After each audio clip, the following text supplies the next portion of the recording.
नमस्कार। आज हम लोग जानेंगे बिहार के बोध गया में जो आंदोलन हो रहे हैं, क्योंकि वहाँ पे जो बौद्धिस्ट लोग थे, जो पूरे भारत के बौद्धिस्ट लोग हैं, वो लोग लगभग 24 दिन से आमरण अनशन पर बैठे हुए हैं। आज हम लोग ये भी जानेंगे उनकी मांग क्या है, और हम लोग ये भी जानेंगे कि बौद्ध धर्म का विकास कैसे हुआ और बौद्ध धर्म का पतन कैसे हुआ। क्योंकि जो बौद्ध धर्म है, जो गौतम बुद्ध का जो विचार है, और गौतम बुद्ध को कहा जाता है द लाइट ऑफ एशिया, यानी एशिया का प्रकाश कहा जाता है गौतम बुद्ध को। ऐसा कौन सा कारक था कि बौद्ध धर्म भारत में ही उत्पन्न हुआ, यानी भारत से ही बौद्ध धर्म जन्म लिया और पूरे एशिया में छा गया, यूरोप तक इसका विचार चला गया। और दुनिया के लोग जब इनके विचार को सुनते थे कि दुख है, दुख का कारण है, दुख का निदान है, फिर इनके द्वारा अष्टांगिक मार्ग दिया गया। तो इसमें देखते हैं कि बौद्ध धर्म पूरे दुनिया में फैल गया, लेकिन भारत में इसका पतन हो गया। क्योंकि भारत में बौद्ध लोग बचे कहाँ, भारत में सारे बौद्धिस्ट खत्म हो चुके थे।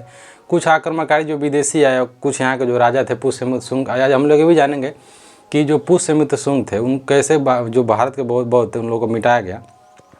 और हम लोग ये भी जानेंगे डॉक्टर अम्बेडकर का क्या योगदान है, क्योंकि वर्तमान समय का जो यानी जो बुद्धिज़्म है, जो भारत का जो बुद्धिज़्म है, यानी जो डॉक्टर अम्बेडकर हैं, डॉक्टर अम्बेडकर के विचार पे आधारित है, ना कि गौतम बुद्ध के विचार पे तो आधारित है ही, लेकिन इसको नव बुद्धिज़्म कहा जाता है। नहीं, जो डॉक्टर अम्बेडकर के द्वारा 1956 में जब बौद्ध धर्म अपनाया गया था, उसके आधार पर भारत के जो बौद्ध धर्म है इसको अपनाया गया, और उसके आधार पर यहाँ की जनसंख्या बढ़ाई गई।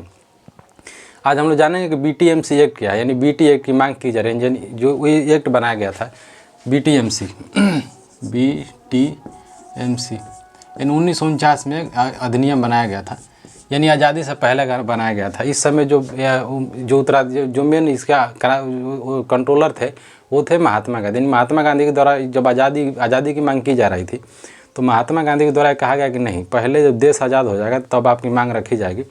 फिर इनकी मृत्यु हो जाती है। वहाँ के जो बौद्धिस्ट लोग हैं, यानी जो बिहार के बौद्धिस्ट हैं, यानी जो भारत के पूरे बौद्धिस्ट हैं, इनका मांग है कि यहाँ पे एक कमेटी बनाई गई। उस कमेटी इन लोगों के द्वारा कहा जा रहा है कि जो बौद्ध धर्म बनाया गया है, जो बौद्ध टेम्पल है, उसको पूरा ब्राह्मणीकरण कर दिया गया, यानी उसके अंदर मंदिर परिषद बना दिया गया है, और वहाँ पे शिवलिंग की पूजा हो रही है। वहाँ पे जो पंडित पुरोहित हैं हिंदुज़म का प्रचार कर रहे हैं, ना कि बौद्धिज़्म का।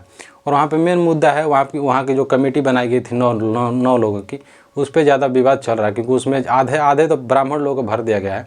और मेन मांग यानी जो बौद्धिस्ट लोग हैं, उनकी मांग ये है कि जब बौद्ध मंदिर हमारा, तो उत्तराधिकारी भी हमारा होना चाहिए। क्योंकि जो आपका राम मंदिर है, राम मंदिर का जैसे पुजारी पंडित है, और जैसे क्रिश्चियन का पादरी होता है, ईसाई में पादरी होते हैं, और जो ये होते हैं क्या बोलते हैं, सिख लोगों में केवल सिख लोग ही हो सकते हैं, जो सिख का मंदिर होता है गुरुद्वारा में, और इस्लाम में केवल मुसलमान हो सकता है।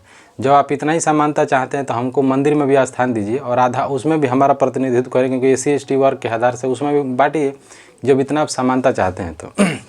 इसके आधार पे भारत जो लोग हैं, यानी जो एक्ट जो बनाया गया बिहार सरकार के अंडर में, ना कि केंद्र सरकार के। यहाँ का वहाँ जो मंदिर है, मंदिर का जो पूरा अधिनियम है, वो पूरा यानी बिहार सरकार के हाथ में है, ना कि केंद्र सरकार में। और हम लोग देखते हैं इसका विकास कहते हो बौद्ध धर्म का जो संस्थापक थे महात्मा बुद्ध, और महात्मा बुद्ध जो अपना विचार देते हैं, वो कहते हैं कि संसार दुखों से भरा है। क्योंकि जब वो घर से बाहर निकलते हैं उनको तीन चीज़ें दिखती हैं, यानी एक बीमार आदमी दिखता है, और एक लाश दिखती है, एक सन्यासी दिखता है। तो गौतम बुद्ध के मन में आ जाता है, और ज्ञान की प्राप्ति के लिए पहले सारनाथ जाते हैं, फिर ये बोध गया जाते हैं। उसी बोध गया के लिए वर्तमान समय में विवाद चला, क्योंकि वहीं पर बोध गया पे वहाँ पर उनको ज्ञान की प्राप्ति होती है। पीपल का पेड़ है, वो पीपल का भी एक इतिहास है, क्योंकि वो भी तीसरा चौथा जनरेशन है। क्योंकि एक शशांक था, शशांक के द्वारा काट दिया गया। फिर उसमें मुसलमान ये जो मुगल आक्रमण किए, जो मुस्लिम आक्रमण के द्वारा नालंदा विश्वविद्यालय को भी जला दिया, क्योंकि वहाँ की जो कॉपियाँ जलाई गई थी, लगभग 3 महीना तक वो जला था। कारण है कि जलने का मेन कारण ऐसा पेज नहीं होता था उस समय, होता था पांडुलिपि। और पांडुलिपि लकड़ी होती थी, यानी वो बनाया जाता था, नारियल का जो छाल होता है, नारियल के पौधे से बनाया जाता था। तो 3 महीना तक जला उसमें। और यही एक कारण है जो मुसलमान आज भी परेशान है, क्योंकि लोग धर्म के नाम पे ये लोग शिक्षा को बर्बाद कर दिया, और इस्लाम में आज भी शिक्षा नहीं है, इसीलिए इस्लामिक लोग ज़्यादा परेशान है, गल्फ़ में भी। तो इसमें धर्म का जो विकास होता है, फिर वहाँ पर जब जाते हैं तो बोध गया में महात्मा बुद्ध को ज्ञान की प्राप्ति होती है। फिर उस मंदिर में जाते हैं अशोक, क्योंकि जो महात्मा बुद्ध मरे, तो जो इससे पहले जो जैन धर्म था, जैन धर्म में जैन अनुयायी थे, उन लोगों के द्वारा गलती क्या हुआ कि जैसे ही महावीर स्वामी मरे, तो लोग संगति नहीं कराए, यानी ये लोग को सम्मेलन नहीं कराए, जिसके कारण बौद्ध धर्म का यानी जो जैन धर्म था उसका पतन होने लगा। लेकिन जो बौद्धिज़्म को मानने वाले थे, ये लोग सारे समस्याओं को समझ चुके थे, इसलिए जैसे ही गौतम बुद्ध की मृत्यु होती है, यानी महात्मा बुद्ध की मृत्यु होती है, ये लोग ना वो करते हैं, बौद्ध संगीति करते हैं। पहला होता है अजातशत्रु के समय, क्योंकि अजातशत्रु जो होते हैं, अजातशत्रु का भी एक अपना कहानी है, क्योंकि अजातशत्रु बहुत ही क्रूर शासक था और उतना क्रूर होने के बाद भी गौतम बुद्ध से बहुत डरता था। वो अपने जो जीवक होते हैं उनको भेजता है महात्मा बुद्ध के पास। महात्मा बुद्ध बैठे होते हैं पहाड़ी में राजगीर के पास, तो उनसे जा से रिक्वेस्ट करता है। और अजातशत्रु बहुत डरता है, क्योंकि अजातशत्रु के समय में गौतम बुद्ध थे। बाकी जो कालाशोक होता है, पहली बौद्ध संगीति कराई जाती है अजातशत्रु के समय में। अजातशत्रु होते हैं, फिर कालाशोक होते हैं कालाशोक। और जो तीसरी होती है, तीसरी महत्वपूर्ण है, इसमें होते हैं अशोक, क्योंकि जो अशोक, उसके बाद होता है कनिष्क। इसमें जो मेन योगदान माना जाता है अशोक का, ऐसा नहीं है कि बौद्धिज्म किसी धार्मिक, किसी राजा का वो नहीं है, योगदान नहीं है, ऐसा नहीं है। लेकिन कुछ स्तर पर अगर देखा जाए तो इसमें अशोक का बहुत योगदान है, क्योंकि अशोक बहुत क्रूर राजा होता है।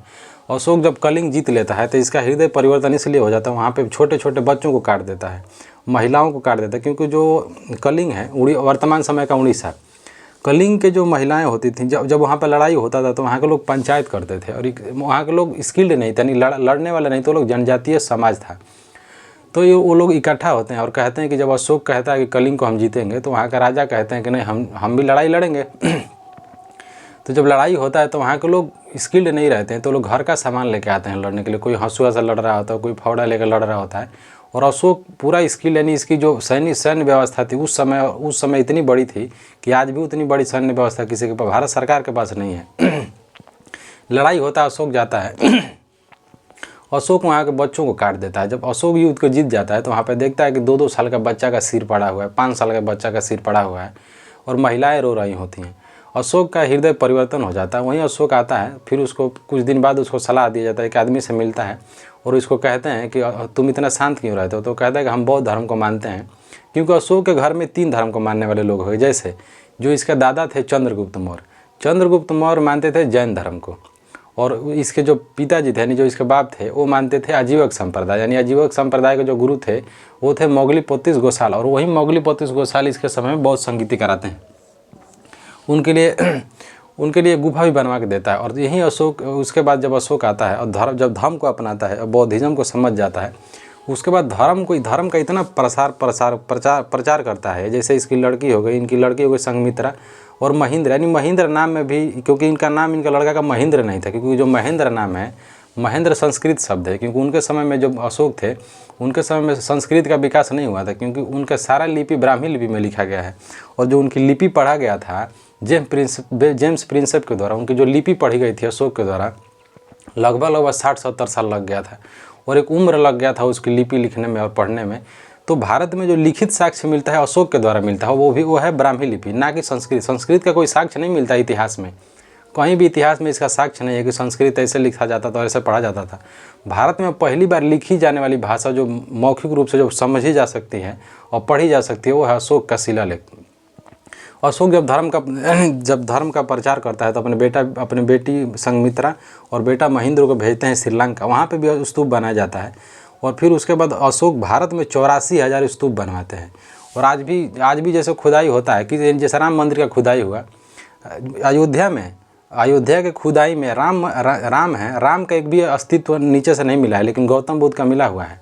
और वहाँ के संग्रहालय में, जैसे मथुरा है, मथुरा का जो संग्रहालय बनाया गया है, हिस्टोरिकल जो संग्रहालय बनाया गया है, उसमें कृष्ण जी का एक भी साक्ष्य नहीं है, लेकिन जो महात्मा बुद्ध है उनका सारा साक्ष्य पड़ा हुआ है।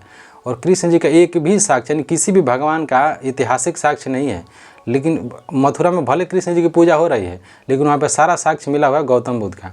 अभी मिला है मध्य प्रदेश में लगभग 20-22 गुफा मिला हुआ है गौतम बुद्ध का। अब मध्य प्रदेश में सांची का स्तूप भी बनवाया गया था अशोक के द्वारा, फिर उसका निर्माण भी करवाया गया था पुष्यमुद्र शुंग का। फिर 84 लाख फिर ये शिलालेख बनवाते हैं अशोक शिलालेख बनवाने के बाद उस पर उपदेश लिखता है। क्योंकि जो भारत में शिलालेख का प्रचलन भारत में नहीं है, भले ही वैदिक काल में भी नहीं मिलता है, हड़प्पा काल में मिलता है, और वहीं से अशोक आता है। अशोक जो शिलालेख की जो मतलब लिपि है और लिखने का जो तरीका है, वो ईरान से लेता है, वहाँ के जो राजा होते हैं वहाँ राजा से लेता है। और वहीं अशोक भारत में उसके नाम पे एक प्रचलन हो गया, मतलब एक लोग बात कहने लगे कि पत्थर का लकीर। वही अशोक लिखता है कि मतलब शिलालेख बनवाया, पत्थर पर लेख लिखवाता है और वो कहता है कि हम मतलब अमर हो जाएंगे, यानी उसका विचार आज भी अमर है, आज भी पढ़ा जाता है। और पत्थर का लकीर कहा जाता है कोई मिटा नहीं सकता, और सच में कोई अशोक को नहीं मिटा पाया, क्योंकि जो अशोक का जो इतिहास अंग्रेजों के द्वारा मिलता है, ना कि भारतीय लोगों के द्वारा। भारत के लोग तो पढ़े ही नहीं थे। उसका पूरा जो हिस्टोरिकल प्लेस है और जो बौद्ध विहार है, उसका भी खोज अंग्रेजों के द्वारा किया गया था। भले आज वहाँ के उत्तराधिकारी पांडा पुजारी बने हुए हैं। अशोक के द्वारा उसके बाद अशोक शिलालेख बनवाता है, फिर अशोक वो बनाता है, स्तूप बनवाता है, और उसके बाद पिलर बनवाता है। उस पिलर पे लिखता है, स्तंभ बनवाता है, जिसको कहा जाता है अशोक स्तंभ कहा जाता है। और अशोक स्तंभ पे अपना धर्म का नाम लिखता है, कि मतलब शांति का उपदेश देता है। वही कहता है किम च धर्म, अपने धर्म का प्रचार करता है, अपनी बात को लिखता है। अशोक जितना सामाजिक कल्याण में काम करके गया है, आज सरकार नहीं कर रही है। अशोक उस ज़माने में पशु चिकित्सा की बात करता है, और भारत में, पूरे भारत में पानी की अकाल पड़ता था, तो पानी का समस्या होता था। तो उसके दादाजी करवाए थे, पुनः मतलब बनवाए थे तालाब, लेकिन अशोक के द्वारा भी बनवाया गया था। और उसके द्वारा उसके सामाजिक कल्याण, जो महिलाओं की बात करता है, महिला महामात्र की बात करता है, महिला कल्याण की बात करता है, महिला चिकित्सा और महिलाओं की सामाजिक आर्थिक स्थिति, पूरे भारत के लोगों के लिए सामाजिक आर्थिक स्थिति का निर्धारण करता है। और एक अधिकारी नियुक्त करता है कि ये लोग 5 साल में 2 साल में इनकी नियुक्ति की जाएगी, और ये लोग घर घर जाकर देखेंगे कि वो लोग धार्मिक रूप से धर्म को मान रहे हैं कि नहीं मान रहे हैं। और ये कहता है अशोक इतना सहिष्णु बन जाता है कि वो सभी धर्मों को अधिकार देता है। वो कहता है अपने अनुयायियों से कि कोई भी ब्राह्मणों को ना मारे, ब्राह्मणों को सब दान देता है, जैनों को दान देता है। जो उसके पिताजी मानते थे, मोगलीपतिस गोसाल जो थे, आजीवक संप्रदाय को उसके दादाजी मानते थे, उनको शरण देता है, उनके लिए गुफा बनवाता है, और सभी धर्म मतलब सद्भाव की बात करता है। वहीं फिर पतन का कारण है कि कुछ लोगों द्वारा कहा जाता है कि अयोग्य इसके उत्तराधिकारी, क्योंकि जो इसके जो बेटा थे कुणाल जिसका मरते ही कुणाल थोड़ा इधर उधर करने लगे, आपसी झगड़ा होता है, इनका साम्राज्य बंटने लगता है। फिर इसका एक बेटा होता है, वो तक्षशिला के मतलब पूर्वी भाग को देखने लगता है, पश्चिमी भाग को देखने लगता है। करते करते जो इसका लास्ट उत्तराधिकारी आते हैं, वो आते हैं बृहद्रथ। तो हम लोग देखते हैं पतन का कारण क्या है।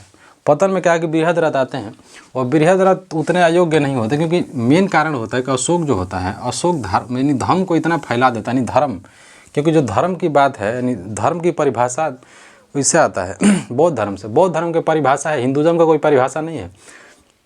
हिंदू शब्द भी भारत का दिया हुआ नहीं है, और हिंदू धर्म का मतलब भी गलत होता है। जो अगर फारसी में हिंदू धर्म का मतलब गाली होता है, हिंदू शब्द भारतीयों के द्वारा नहीं दिया गया था, हिंदू शब्द दिया गया था ईरानी यानी फारसियों के द्वारा, और वो सिंध को हिंद करते थे, इसलिए इस आधार पर दिया गया था।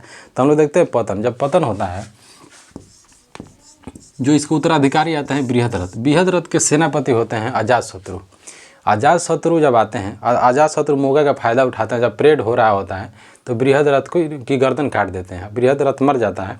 तो ये शुंग वंश की स्थापना करते हैं शुंग वंश जब शुंग वंश की स्थापना करते हैं, तो इनके नज़र में ब्राह्मण खटकने लगते हैं, बुद्धिस्ट, क्योंकि ये होते हैं ब्राह्मण, यानी एक पंडित होते हैं।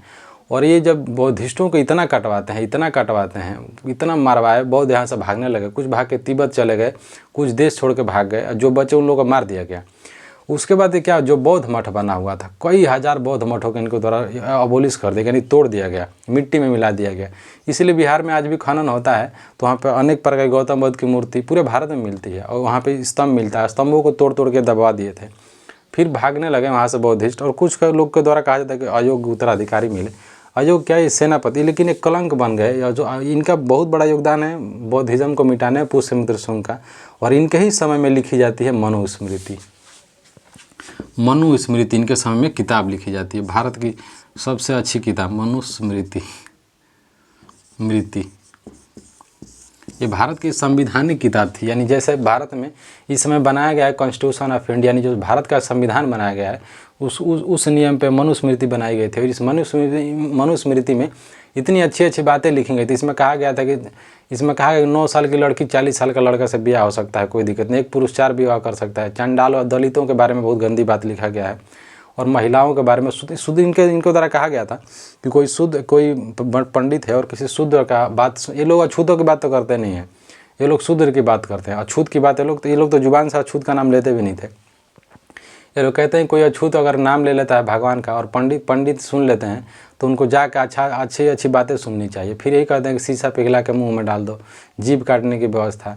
और गुप्त काल आया तो और मतलब हद हो गया। गुप्त काल में तो होता था कि लोग बोरा बांध देते थे, आगे मटका लटका देते थे कि इधर उधर थूके ना, लोग मटका में थूके पीछे झाड़ू लगा देते थे। और थोड़ा सा आगे गया तो ये लोग मूला कर्म लगा दिए। मूला कर्म में हद ये था कि जो छोटी महिला जिसका स्तन छोटा था उसको छोटा टैक्स देना था, जिसका बड़ा था उसको बड़ा टैक्स दिया जाता था। और ये लोग मुगलों को गाली देते हैं और अंग्रेज़ों को गाली देते हैं। अंग्रेज़ तो समानता की बात करते हैं, अंग्रेज आए तो भारत में समानता है, ये लोग तो महिला को सती के नाम पर जला देते थे और ये लोग गाली देते हैं अंग्रेज का। सबसे ज़्यादा यहाँ का शोषण भारतीयों के द्वारा किया जाता है, SC ST वर्गों का ज़्यादा किया गया इन लोगों के द्वारा।